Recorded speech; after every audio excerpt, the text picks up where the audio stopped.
У каждой истории есть свое начало. В этом выпуске постоянной рубрики «Твои люди Якутия» мы расскажем о еще одной судьбе. Этого педагога знают сотни выпускников и все ученики гимназии Эврика. Смею надеяться, что не только они. Уже давно великолепные театрализованные постановки гимназии стали ее брендом. На спектакле собираются не только родители и дети, но и просто желающие увидеть очередной шедевр. А на уроки, учитывая редкую специальность химия, приходят с любопытством. И как в пробирке от капли химического вещества может пойти бурная реакция, так и в жизни вокруг этого педагога всегда суета, голоса, движения, смех и бесконечные фантазии с именем юности.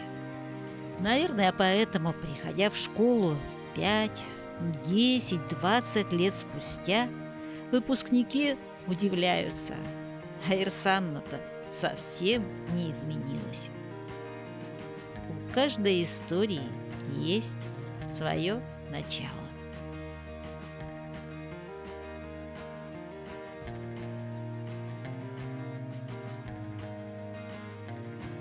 Сегодня у нас очень интересная встреча.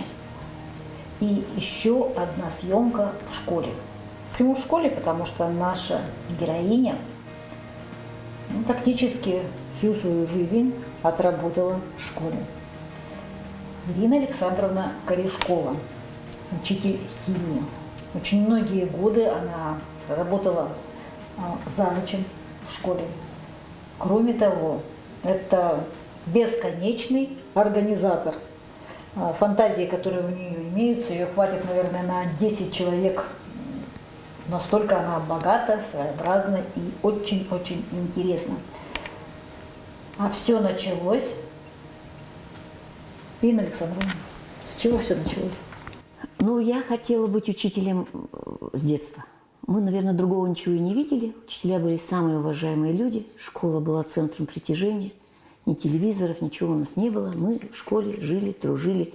И всегда я хотела быть. Поэтому мама моя мечтала, что я стану доктором, а я нет. Я, поступала, в университет поступила, на химический факультет в городе Кемерово. Отучилась там 5 лет и вернулась сюда, в родной город, работать.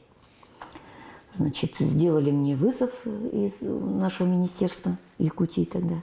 И я приехала в школу номер 1. Стала работать. Классное руководство сразу получила, 7 класс. И свой первый выпуск у меня состоялся в 1987 году. И, конечно, я неопытная и молодая, и, так сказать, начинающая во всех отношениях. Но очень любила свой класс, полюбила, прикипела душой. И, проработала я в школе номер 1 26 лет на одном месте. И, возможно, работала бы там и дальше, если бы реорганизация не наступила и была создана, в районе гимназия районная.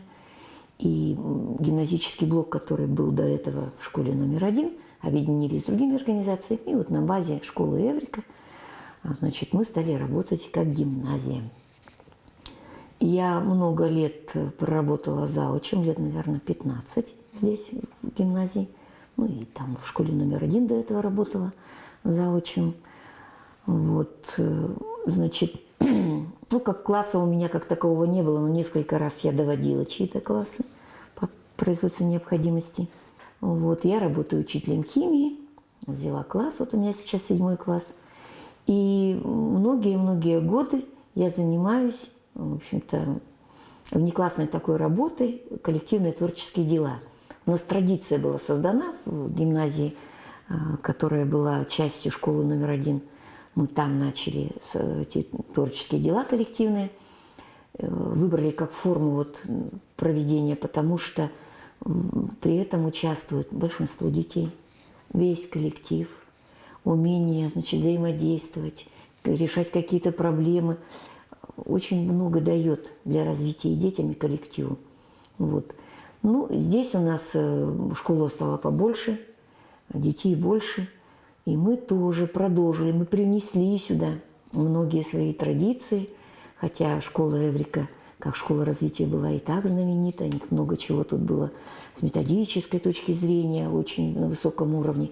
Ну и мы дополнили своими традициями, привнесли. Вот. И хотелось, конечно, как в каждом, наверное, школе, в каждом коллективе есть традиционные мероприятия. Календарные праздники, это понятно, мы их всегда отмечали, готовили тоже концерты, выступления и прочее. Но нам хотелось, значит, чтобы это был театрализованное представление, спектакль. 2 таких спектакля мы поставили в школе номер 1. Первым был бал, назывался «Душа полна тобой», по поэзии русской, о любви, с танцами, балом и так далее. Следующий мы задумали и осуществили. Это был средневековый бал. Значит, мы уже развернулись во все плечо, как говорится, сделали очень большое мероприятие, даже название у него родилось, миг вырезан искусно, как печать. Мы повторяли этот бал, мой класс был тогда, значит, я была классным руководителем, мы повторяли его 6 раз. Для всех, значит, классов, для родителей, для пришедших. В день юбилея мы его показывали, когда 70 лет было школе. В общем, много раз повторяли, улучшали, добавляли. Это средневековая поэзия и так далее. В общем, такое большое свершение. Много участников было. Гимназическим блоком мы тогда только. У нас там классы были 1 8, 1 9, 1 10, 1 11. Вот 4 классами с детьми мы это дело поставили. Значит, здесь самое первое большое мероприятие было в Эврике, когда мы посвящали в гимназисты. У нас традиция тоже такая была, посвящение в гимназисты. И так как мы тут объединились несколько, школа Эврика, национальная гимназия и мы, гимназический блок, то мы посвящали, собственно говоря, всех, как крещение Руси, всех разом. И вот это было большое, самое первое мероприятие в Доме культуры, потому что у нас зала, к сожалению, своего нет большого. И мы вот всегда сотрудничаем с Домом культуры. Вот там мы его впервые провели, самое такое большое. И пошло. Затем нам захотелось еще что-то, и мы взяли следующее. У нас было мероприятие большое, постановочное такое-то, «Нитярядное» называлось, по мифам Древней Греции. Значит, столько мы сшили костюмов, столько, в общем, участников было, очень много. Танцем Сиртаки мы его заканчивали. И я-то вот со своей стороны, мы все переживали, мы все сотрудничаем, мы столько сделали. И дети из разных классов, они за это время нашей подготовки, они так сплотились. И когда этот танец Сиртаки заканчивали мы их, такой, он все убыстрялся, убыстрялся. И, в общем, такой был как бы финал такой яркий. А они начали плакать. Потому что все закончилось. А им хотелось и дальше жить вот в этой круговерти, друг с другом и так далее. Мы со временем, значит, стали уже и новогодние-то праздники проводить, театрализованные представления, сказку. Из года в год мы каждый год новую сказку, значит, ставим. Каких только сказок я уже не ставила, и про Емельку, и про Щуку, и про новогодний будильник, и по «Снежной королеве» мы ставили. В прошлом году у нас был «Огонь, вода и медные трубы», мы сказку, киносказку переставили. А в этом году у нас была «Варвара краса, длинная коса». И мастерство наше растет, с каждым годом становится все как бы ярче, лучше. Мы подкопили костюмов, и вот они у нас из спектакля в спектакль там кочуют, мы все время что-то добавляем. Коллеги мои, значит, вот наши творческие эти мероприятия, значит, составили проекты, подали на российский конкурс, и мы стали победителями. И мы получили, вот при поддержке президента это проводилось, 600 тысяч на приобретение необходимых. Мы купили стулья, которые выносятся у нас теперь 100 штук. Мы купили аппаратуру, значит, в общем, много чего подкупили. Теперь вот пользуемся, да. И, конечно, мы растем дальше. Вот посвящение в гимназиста у нас тоже приняло такой масштабный момент.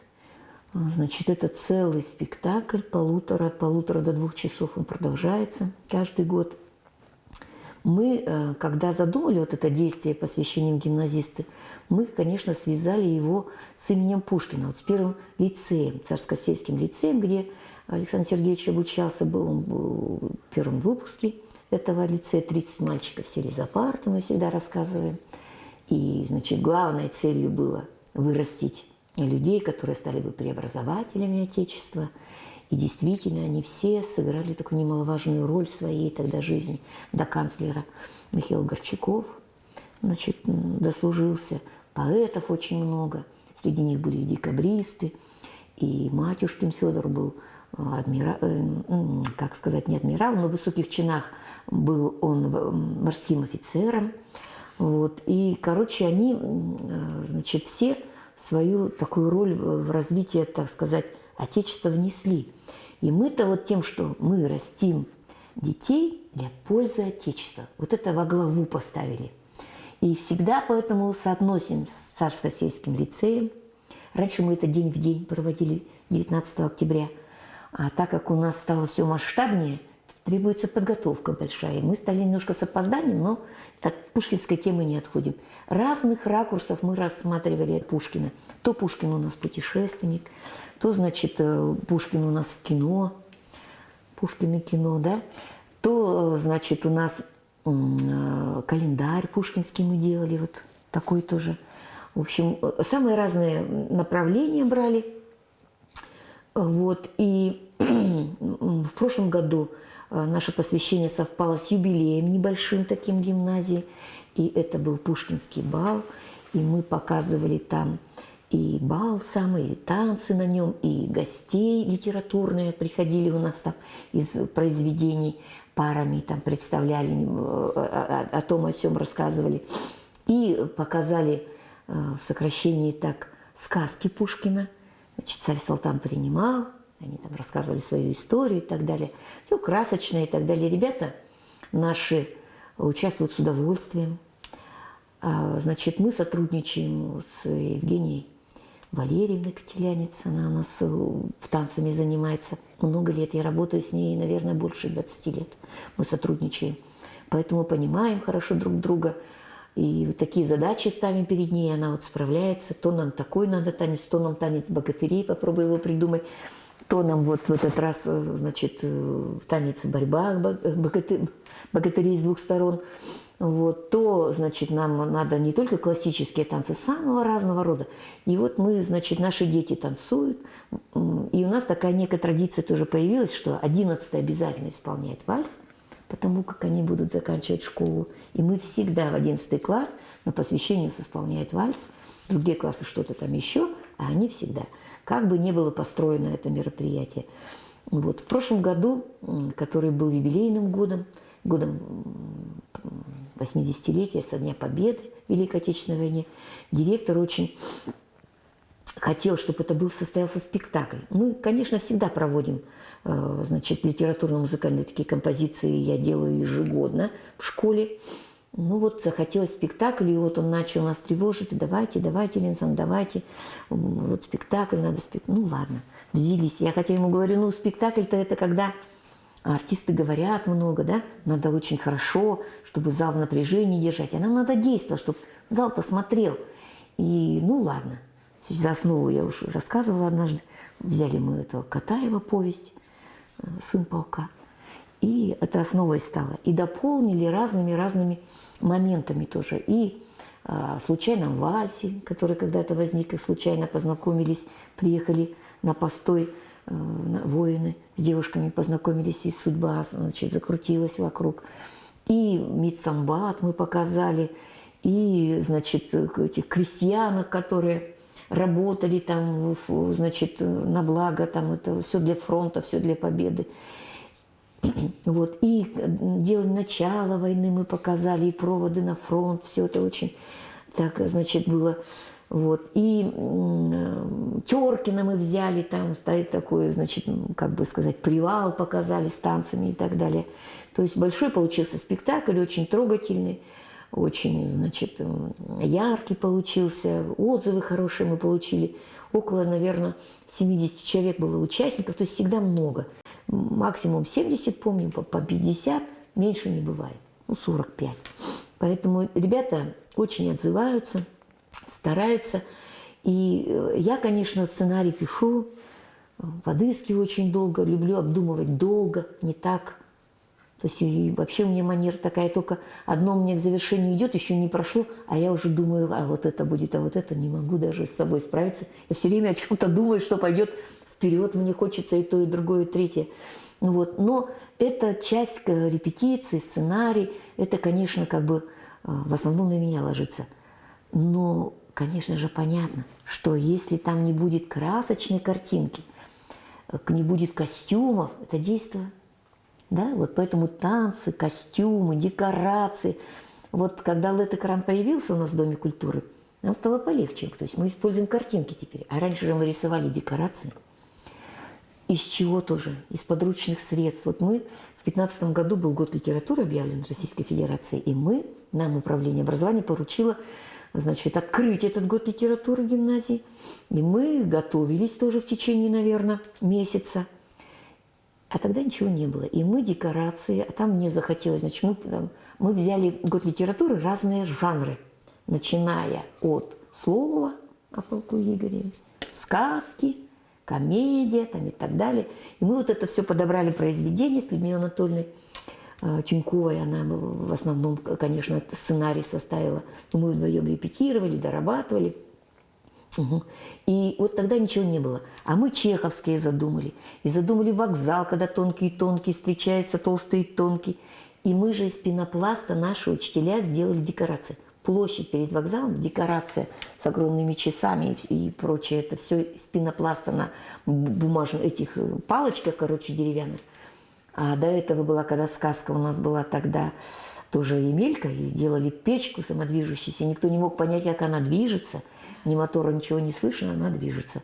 И мы там делали городок такой нарисованный тоже.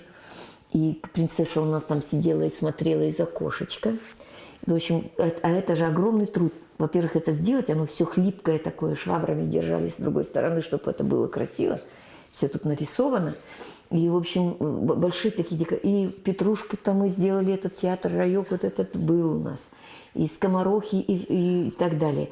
Потом дошло, значит, до современности. Вот этот дух вот этого творчества, он пронизывает все, собственно говоря. Мы обязательно готовим к 8 марта концерт. Приглашаем учителей и девочек, старшеклассниц, с мальчиками готовлю. Вот сейчас в данном случае мы этим уже занимаемся.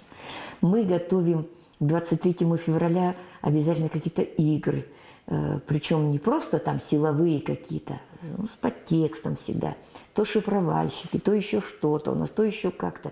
В этом году битва шифровальщиков была, как один из конкурсов. Мы точно так же, вот, значит, новогоднюю сказку сказала, а у нас еще есть такое большое мероприятие, которое в начало года ознаменовывает День самоуправления. Это, конечно, тоже большое мероприятие. Самоуправление, значит, мы распределяемся, классы распределяют 11 класс, и с детьми они должны выполнить задания, которые даются, выбирается тема. Темы тоже самые разнообразные у нас были. В этом году у нас был «Тайны подводного мира». Очень зрелищное и запоминающееся было «Остров сокровищ», когда мы искали клад по карте. Это было самое, наверное, что они... Потом там на неведомых дорожках мы делали. Дорожка из желтого кирпича – это «Волшебник изумрудного города». И Шерлок Холмса там мы брали. И, значит, к столетию пионерии мы тоже делали. И битва хоров у нас была. То есть вот за эти годы столько всего разного было. В поисках золотого ключика было. В общем, разные темы. И в связи с этим готовятся костюмы, готовятся выступления. Это всегда театрализация. Это всегда соревновательно. И дети наши, выпускники, первую часть, значит, День самоуправления, ведутся уроки, все как полагается. Ведут уроки, там, занимают детей в перемены, а вторая часть дня у нас всегда мероприятие большое, значит, театрализованное, вот, День самоуправления. Выматываются дети до такой степени, мы же оформляем все с ног до головы, кто был, видел, и коридоры у нас, и все, в общем, оформлено, большой труд проделывается. Но зато какое после этого послевкусие, как было хорошо, как мы постарались, какие мы молодцы, дети радуются. Устают, особенно 11 класс, но за этим вот они познают, собственно говоря, и труд учителя. Говорят о том, что учителя не идут в школу. Молодежь не хочет работать в школе. Какие причины, как вы считаете? Ну, я думаю, работа-то же непростая, это надо вот с душой. Вот тот, кто полюбил эту работу, он работает всю свою жизнь. Люди некоторые не справляются, потому что надо уметь себе и дисциплину-то держать. А у нас с годами дети становятся другими, поколения меняются, значит, жизнь, в которой мы живем, она меняется, ценности меняются. С нашими детьми становится сложнее. Спроса с учителя очень много. И вот, конечно, скажем, бюрократическую такую сторону как будто бы уменьшили. Мы теперь меньше пишем всяких отчетов, там, планов и так далее. Ну, меняется вообще жизнь. Вот как вперед-то шагнуло. Мы раньше и видеть-то не видели, а теперь вот мы, пожалуйста, тебе и компьютером пользуемся, и у нас электронный журнал, и прочее, электронные должны ресурсы мы использовать и прочее. И наша работа же не такая, что ты отстоял смену, ушел и все. У тебя нету этого. Ты в школу пришел, ты видишь уроки, ты взаимодействуешь с детьми, ты свой класс, ты какие-то поручения, тут текущая работа у нас всегда есть, и что-то делаешь. Ты готовишься туда-сюда, ты домой пришел, у тебя отдыха нет. У меня, во всяком случае, нет.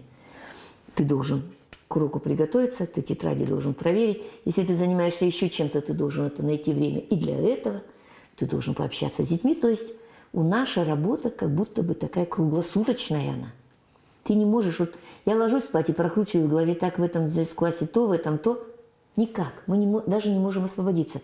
Я вот в отпуск ухожу, например, в начале июня, и я почти 10 дней не могу спать. То есть я встаю в 6, и ты не можешь сбросить напряжение даже. Потом потихонечку ты начинаешь отдыхать. Невозможно отключиться сразу.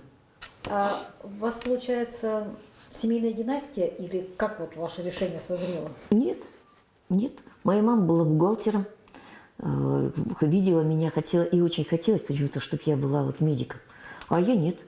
Я вот в школе, я сама когда росла, я тоже везде там и читала, и пела, и везде участвовала. Вот, и я школу любила, да, по самозабвению. Очень.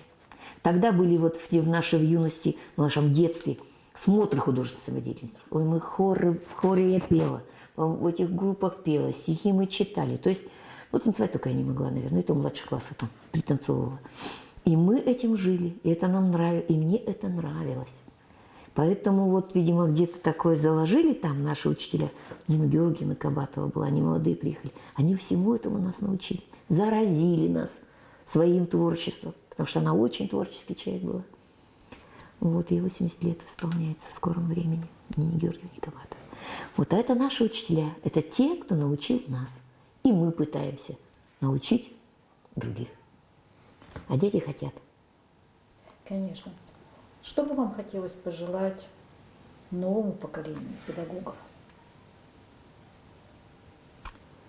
Я вот, как бы мне видится, чтобы они, наши молодые педагоги, не были бы равнодушными. Вот, ни в коем случае не равнодушными. И не жалели бы тоже времени все-таки для работы с детьми. Хотя они и так-то стараются, я ничего не скажу, но чтобы у них общий язык находился с детьми, это очень важно. Потому что, чтобы дети тебя не только вот слушали, а когда вы шли навстречу, находились бы темы для разговоров с детьми, находились бы общие дела интересные, что обновления они приносили в школу. Вот мы свое как бы, они же обновление. Потому что дети теперь у нас современные, они столько всего знают. Я вот даже некоторых вещей вообще не знаю, не понимаю, потому что мне это не интересно, оно мимо меня. Вот мы с ребятами подарки готовили мальчикам с девочками. Они сшили каких-то квадратные мордашки. Я им говорю, это что это такое-то, вы квадраты нашили? Они говорят, это игра. Майнкрафт, что ли это? А мальчишки так были рады этим подаркам. Для меня удивительно. И вот, чтобы в ногу-то идти, я вот считаю, молодых учителей вообще любят в школах. Ну, я о себе мыслю. Вот я знала, что у меня хорошие отношения с детьми в молодости были. Я сама беззаветно свой класс любила. И относились, я считаю, ко мне хорошо, особенно в молодости. Когда ты близок по духу, когда ты близок Ну, во всем. Посмотрите, одни интересы практически. Это очень важно. Молодых много должно быть в школе. У нас вот молодые в коллективе появляются, мы очень радуемся. Мы их пестуем, мы вокруг них ходим, поддерживаем. Видим в них, наверное, себя, возможно, молодых. Вот поэтому очень хочется, чтобы вот было в школе вот мирно, во-первых, в коллективе, и с детьми обязательно надо находить точки соприкосновения, иначе жизнь неинтересна. Кто-то отбарабанил урок, ушел домой. И что?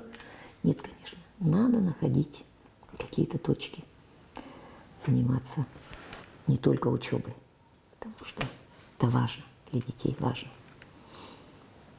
Тогда они вспоминают и идут в школу. Вот к нам выпускники приходят, и мы гордимся этим, что они приходят, им хочется с нами разговаривать, им хочется рассказать. Мы, когда возможность есть, много собирается, мы обязательно встречу проводим с выпускниками. Это тоже одна из наших традиций. Вот. Спасибо большое, Ирина Александровна. Это была очень интересная беседа. Я думаю, это будет уникальный, богатый опыт для тех, кто сегодня, может, задумывается, а стоит ли приходить в школу. Что-то можно найти. Наверное, стоит.